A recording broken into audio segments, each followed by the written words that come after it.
So hello guys, welcome back to our channel. This is Jeeva Blogs. So ఈరోజు ఇది Telugu version అండి. So ఈరోజు నేను మొత్తం మీకు ఎక్స్ప్లెయిన్ చేస్తాను. ఆబ్జెక్టివ్స్ కూడా ఇంక్లూడ్ అయి ఉంటాయి. సో ప్రీవియస్ బ్లాగ్స్లో నేను ఆబ్జెక్టివ్స్ తెలుగు వర్షన్ పోస్ట్ చేయలేదు. సో వీ విల్ ట్రై అండి. Okay, will try our best. మాకి ఆబ్జెక్టివ్స్ గురించి కూడా లైక్ రిక్వెస్ట్ వచ్చింది పోస్ట్ చేయమని తెలుగులో. సో ఇప్పుడు ప్రజెంట్ అయితే ఒక case study will study. Okay, ఒక కేస్ స్టడీ తీసుకుంటున్నాం. సో ఇదంతా మెక్డానల్డ్స్ అనమాట. సో మెక్డానల్డ్స్ అనే కంపెనీ వచ్చేసి first different kinds of strategies follow అవుతుంది. అది యూనిక్గా ఏది ఫాలో అవుతుందంటే అది తక్కువ కాస్ట్తో ఎక్కువ అమౌంట్ ఆఫ్ క్వాంటిటీని ఇవ్వాల అని ఐడియాతో ముందుకెళ్తుంది. సో దాని మెయిన్ థీమ్ వచ్చేసి అదే. సో ఇప్పుడు మీరు ప్రజెంట్ అయితే నేను ఒక ఇంట్రో ఇస్తాను, small intro. So let's have a start of small intro so that మీకు అర్థమవుతుంది అది ఏంటి అనేది, ఆ కంపెనీ గురించి మొత్తం ఏంటి అనేది. So first of all McDonald's అనేది ఏ ఇయర్లో స్టార్ట్ అయిందంటే 1948. రిచర్డ్ మరి మోరిస్ అనే ఇద్దరు బ్రదర్స్ అనమాట వాళ్ళిద్దరు. సో వాళ్ళిద్దరు స్టార్ట్ చేశారు ఆ కంపెనీని. తర్వాత లేటర్ ఆన్ ఏమైందంటే 1955 ఏప్రిల్ 15th వాళ్ళు ఒక థింగ్ చేశారనమాట. అంటే ఇప్పుడు షేక్స్ అండ్ మిల్లర్స్ దీంతోనే తక్కువ కాస్ట్తోనే ఇంత అంటే సేల్ అవుతా ఉంది. So why can't we spread a market, అంటే వాళ్ళు ఎక్స్పాండ్ చేయలేమా ఇంత తక్కువ కాస్ట్తో ఇంత క్వాంటిటీని ప్రొడ్యూస్ చేసి, లైక్ అంటే ఇంత క్వాంటిటీ ఆఫ్ బర్గర్ని ఇస్తే ఈజీగా సేల్ అవుతుంది, కస్టమర్స్ సాటిస్ఫై అవుతారు, మా ఫుడ్ అందరికీ అవైలబిలిటీలో ఉండాలి అన్న కాన్సెప్ట్తో వాళ్ళు వచ్చేసి ఎక్స్పాండ్ చేయాలా అనుకున్నారు. సో లేటర్ ఆన్ ఏమైందంటే ఈ ఇంట్రో పార్ట్లో నేను ఇంకా యాడ్ చేయాలనుకున్నాను కొన్ని పాయింట్స్. లైక్ ఫస్ట్ ఇది కంప్లీట్ చేయనివ్వండి. సో మీకు అర్థమవుతుంది టోటల్ సినారియో ఏంటి అనేది. సో లేటర్ ఆన్ ఏమైంది, వాళ్ళు వచ్చి ఒక ఎండ్ ఆఫ్ డెకేడ్ అంటే 20th century కాకుండా దానికన్నా ముందు, లైక్ ఆ డెకేడ్లో విత్ ఇన్ 19th century డెకేడ్లోనే అంటే 1990sలోనే 10,000 ఆఫ్ రెస్టారెంట్స్ని వాళ్ళు స్ప్రెడ్ చేశారు. సో వాట్ హ్యాపెండ్ దెన్, వాళ్ళు అలా స్ప్రెడ్ చేయడం వల్ల ఏమైంది, వాళ్ళ యొక్క రెవెన్యూ అనేది so lot of turn overs generate అయ్యాయి. సో దానికన్నా ముందు వాళ్ళు ఏం చేశారంటే ఫస్ట్ ఆఫ్ ఆల్ ఇది అంటే ఎవ్రీవన్ నోస్, లైక్ అందరికీ తెలుసు కదా కంపెనీ మెక్డానల్డ్స్. సో దాంట్లో కొన్ని ఇంప్లిమెంట్స్ చేశారు. $2.4 billion దాన్ని తీసుకొని వాళ్ళు ఇన్వెస్ట్ చేయాలనుకున్నారు. ఫస్ట్ $1,000 billion యూజ్ చేసి 500 వరకు అంటే $500 billion వరకు దాంట్లో 1/4 పార్ట్ ఏషియన్ కంట్రీస్లో, మరి రిమైనింగ్ పార్ట్ అంటే ఆ $500 billion లోనే 1/4 పార్ట్ ఏషియాలో 1/4 పార్ట్ని ఇన్వెస్ట్ చేశారు. మిగతాదంతా ఈస్టర్న్ పార్ట్ అంటే ఈ సైడ్ 2/3 పార్ట్స్ని కవర్ చేశారు. సో టోటల్ 1/4 దాన్ని డివైడ్ చేశారు. 500ని డివైడ్ చేశారు 250 కబో 250 ఈ సైడ్ అనమాట. హాఫ్ ఆఫ్గా డివైడ్ చేసి ఏషియన్ పార్ట్ని మొత్తం కవర్ చేశారు. సో తర్వాత ఏమైంది, $300 billion అంటే $300 billion తీసుకొని దాన్ని ఇన్వెస్ట్ చేశారన్నమాట యూరోపియన్ కంట్రీస్లో. తర్వాత 150 to 250 billion ఈ సైడ్ వెస్టర్న్ పార్ట్ ఆఫ్ కంట్రీస్లో ఇన్వెస్ట్ చేశారు. సో రిమైనింగ్ $1,000 అంటే $1,000 billion ఏం చేశారు, so what they did next is like simple అండి, దాన్ని తీసుకొని వాళ్ళ మెనూలో చేంజ్ చేశారనమాట.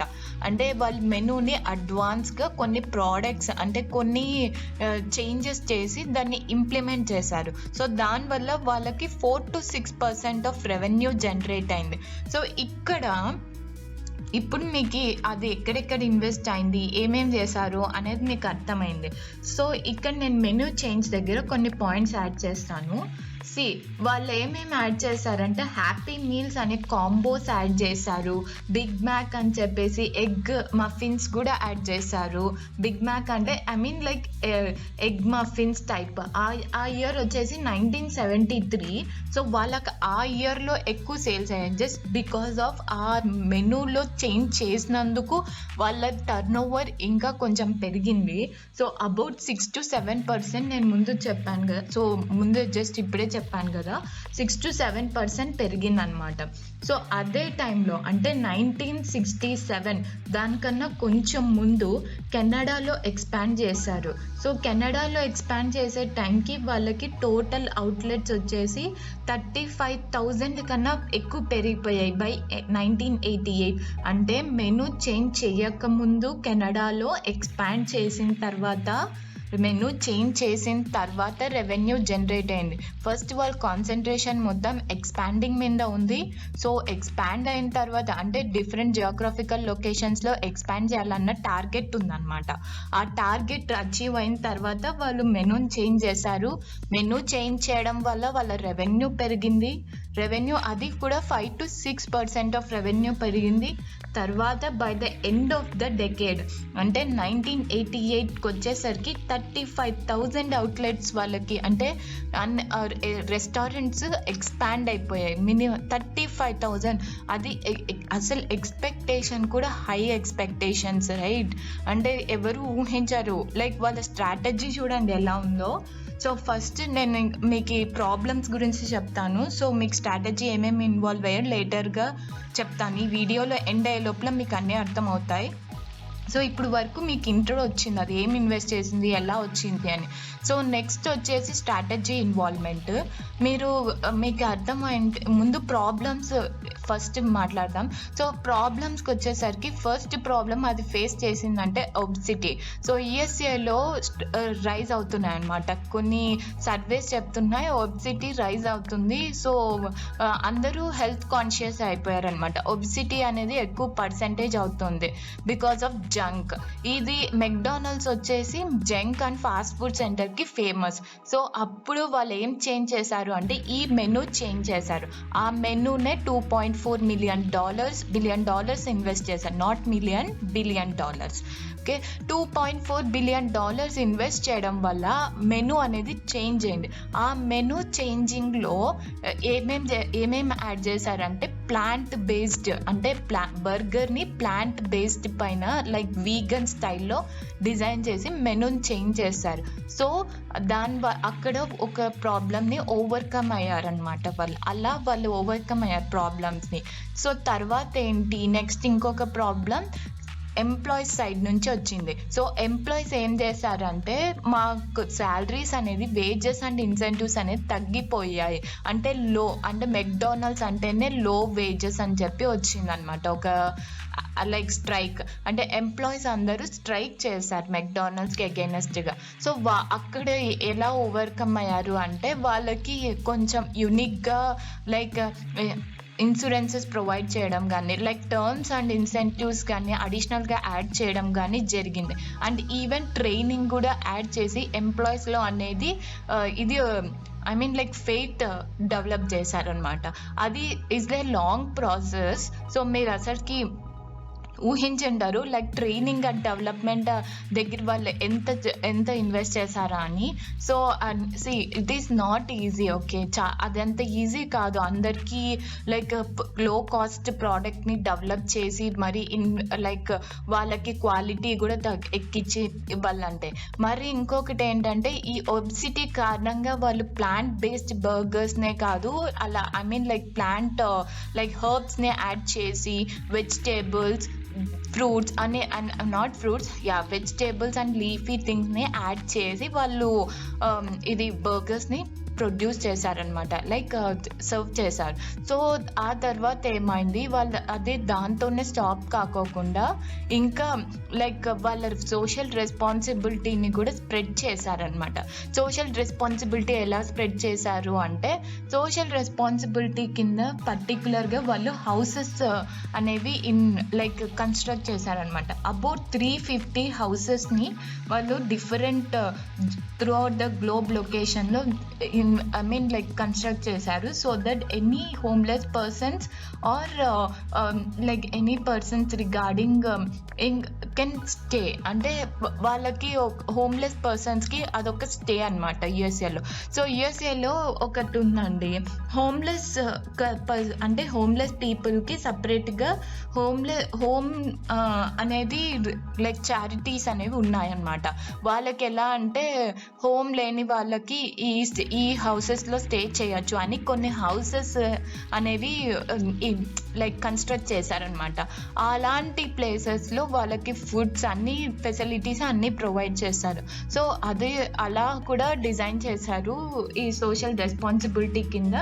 ఇది especially McDonald's. Okay, so McDonald's ఇంకా చెప్పాలంటే మెక్డానల్డ్స్ స్ట్రాటజీస్ గురించి. ఇప్పుడు ఈ మెక్డానల్డ్స్ స్ట్రాటజీ ఏమేమి ఇన్వాల్వ్ అయింది అంటే, ఫస్ట్ ఆఫ్ ఆల్ వాళ్ళ విజన్ ఏంటి, ఫస్ట్ పాయింట్ వాళ్ళు గ్లోబలీ ఎక్స్పాన్షన్ చేయాలనుకున్నారు. సో అందుకే కదా కాలిఫోర్నియాలో ఇన్వెంట్ చేసినా కూడా వాళ్ళు ఎక్స్పాండ్ అయ్యేది కెనడాకి ఎక్స్పాండ్ అయ్యారు.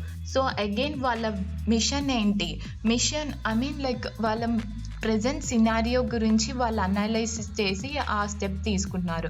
ఎక్స్పాన్షన్ అంటే future oriented, so vision, right, అది లాంగ్ టర్మ్.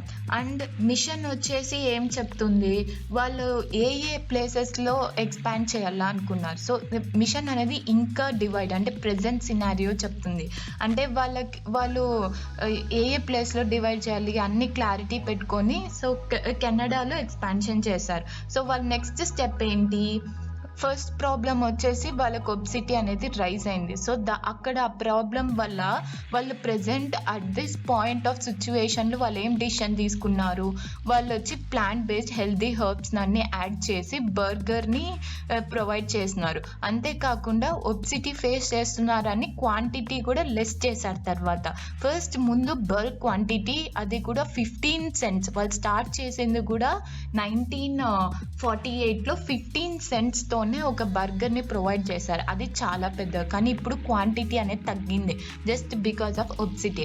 అది మిషన్ స్టేట్మెంట్ అవుతుంది, ఎందుకంటే present and short term scenario కాబట్టి. లాంగ్ టర్మ్ సినారియో వచ్చేసి ఇది ఎక్స్పాన్షన్ ప్రోగ్రామ్ తీసుకోవచ్చు. Canada, they expanded from California to Canada. And again finally the thing is objectives అనేవి targets ఇస్తుంది కదా ఈచ్ డిపార్ట్మెంట్కి. సో డిపార్ట్మెంట్కి టార్గెట్స్ ఇచ్చేటప్పుడు వాళ్ళు మీరు అబ్జర్వ్ చేసినట్టయితే షెఫ్స్ ఉన్నారు. సో షెఫ్స్ డిపార్ట్మెంట్స్కి ఆబ్జెక్టివ్స్ ఇవ్వడం జరుగుతుంది. So different kinds of objectives అనేవి ప్లేస్ చేసింటారు వాళ్ళు. లైక్ ఫర్ షెఫ్స్ వాళ్ళకి మెయిన్ ఆబ్జెక్టివ్ ఏంటి, డిఫరెంట్ కైండ్స్ ఆఫ్ మెనూని డెవలప్ చేయడం. వాళ్ళ మెనూ డెవలప్ కావాలంటే వాళ్ళు ఇంప్లిమెంట్ చేస్తారు. సో అక్కడ ఆబ్జెక్టివ్స్ జరుగుతుంది. అండ్ ఇంప్లిమెంటేషన్ ఎలా ఓకే, ఆబ్జెక్టివ్స్ అనేది వాళ్ళ ఒక టార్గెట్ అనమాట. టార్గెట్స్ని ఇంకా మీనింగ్ యాడ్ చేస్తుంది ఆబ్జెక్టివ్స్ ఎప్పుడు, దేనికి, విజన్కి, మిషన్కి. సో మన ఆబ్జెక్టివ్స్ ఏమయ్యాయి, చేంజింగ్ ఇన్ మెనూస్ సో ఆ మెనూస్ని ఎవరు చేస్తారు, షెఫ్స్ చేస్తారు. షెఫ్స్ ఏం చేస్తారు, డిఫరెంట్ కైండ్స్ ఆఫ్ ట్రయల్స్ చేసి డెవలప్ చేస్తారు. సో అక్కడ టార్గెట్స్ జనరేట్ అయినాయి. షెఫ్స్ అనే షెఫ్ డిపార్ట్మెంట్ అంటే కుకింగ్ డిపార్ట్మెంట్కే సపరేట్గా ఆబ్జెక్టివ్స్ అనేవి డెవలప్ అయినాయి. సో అది little more information about the objectives. Okay, so again strategies అని చెప్పుకున్నాం. టైప్స్ ఆఫ్ స్ట్రాటజీస్ అంటే బిజినెస్ స్ట్రాటజీ, కార్పొరేట్ స్ట్రాటజీ, మరి ఇంకొకటి ఆపరేషనల్ అండ్ ఫంక్షనల్ స్ట్రాటజీ అని 4 ఉన్నాయి. ఓకేనా, సో బిజినెస్ స్ట్రాటజీ లెవెల్ ఏం చెప్తుందంటే different kinds of business levels. అంటే సో ఇక్కడ ఇండస్ట్రీ అనేది సింగిల్ ఇండస్ట్రీ అనమాట. ఈ మెక్డానల్డ్స్ అంటే ఫుడ్ ఇండస్ట్రీలో మాత్రమే ఉంది. సో ఈ బిజినెస్ ఏం చేసింది, ఈ బిజినెస్ సో అక్కడ సింగిల్ ఇండస్ట్రీ గురించి చెప్పేది బిజినెస్ స్ట్రాటజీ. అండ్ అక్కడ బిజినెస్ స్ట్రాటజీ అనేది ఇన్వాల్వ్ అవుతుంది, only single line of product గురించి చెప్తుంది. ఓకేనా, business strategy. And functional strategy ఏం జరిగింది, ఫంక్షనల్ స్ట్రాటజీ ఏం చెప్తుందంటే డిఫరెంట్ డిపార్ట్మెంట్ డిపార్ట్మెంట్స్ గురించి చెప్తుంది. ఇప్పుడు నేను చెప్పిన డిపార్ట్మెంట్ ఏంటి, షెఫ్ బేస్డ్ అంటే కుకింగ్ డిపార్ట్మెంట్కి టార్గెట్ వచ్చింది మెనూని చేంజ్ చేయమని. సో అక్కడ ఫంక్షనల్ డిపార్ట్మెంట్ వచ్చింది. ఆపరేషనల్ డిపార్ట్మెంట్ ఏంటి, డైరెక్ట్గా ఎంప్లాయీస్ అనమాట. ఆపరేషనల్ డిపార్ట్మెంట్కి ఏ దానికి లింక్ ఉంది, ఇప్పుడు నేను షెఫ్స్ వాళ్ళందరికీ టార్గెట్ వచ్చింది, ఓకే, వాళ్ళు ఏం చేస్తారు, దాన్ని ఇంప్లిమెంట్ చేస్తారు. టార్గెట్ ఎలా ఇంప్లిమెంట్ చేస్తారు, డిఫరెంట్ ట్రయల్స్ చేసి, ఆ ట్రయల్స్ని చేసి సక్సెస్ఫుల్గా చేసేది ఆపరేషనల్ డిపార్ట్మెంట్. సో అంటే ఆపరేషనల్ స్ట్రాటజీ అంటాం. ఓకే, సో ఇలా 4 types ఆఫ్ స్ట్రాటజీస్ అనేవి కవర్ అయినాయి. So by this we will end the blog guys. So మీకు ఏమన్నా డౌట్స్ ఉంటే please send me in the comment section so that నేను మీకు ఇంకా ఎక్స్ప్లెయిన్ చేయగలను క్లియర్గా. So please don't forget to subscribe and hit the bell icon. So by bye guys, have a nice day, thank you, bye.